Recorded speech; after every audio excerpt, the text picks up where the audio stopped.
Hulikam ang pagiging malambing ni Bunso Mix Malino sa babaeng ito, sino siya ating alamin.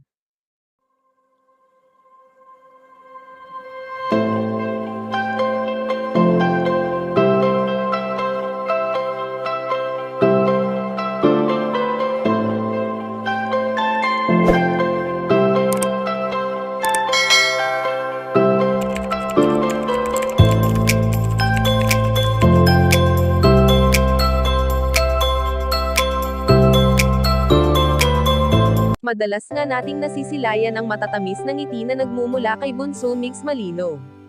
Sa ilang taon na nakikita natin ito sa social media ay hindi naman maitatanggi na hindi nawawala sa binata ang pagiging malungkot, lalo pa nga at minsan sa buhay niya ay nagkaroon siya ng babaeng minahal ng higit pa sa kanyang sarili. Marami pa rin naman talaga ang nakakamiss sa naging tambalan noon nina Bunso Mix Malino at Cutie Mahal, subalit alam naman nating lahat na hindi na muling mabubuo pa ang pangalang Mamigs.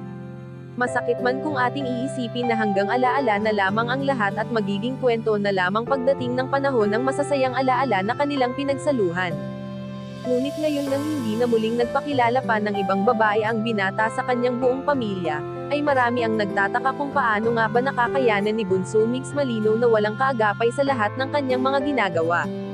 Kaya naman ayon sa aming impormasyon na nakalap na hulikam si Bunso Mix Malino sa pagiging malambing nito sa isang babae, na mas uunahin niya ito kaysa sa kanyang sarili. Hindi naman lingid sa ating kaalaman na sadyang may mabuting puso ang binata, kaya naman sa bidyong ito ay marami ang matutuwa sa ginawa niyang ito para sa babaeng kanyang minamahal. Kayo mga kachika, anong masasabi niyo dito? Please leave the comment and don't forget to subscribe.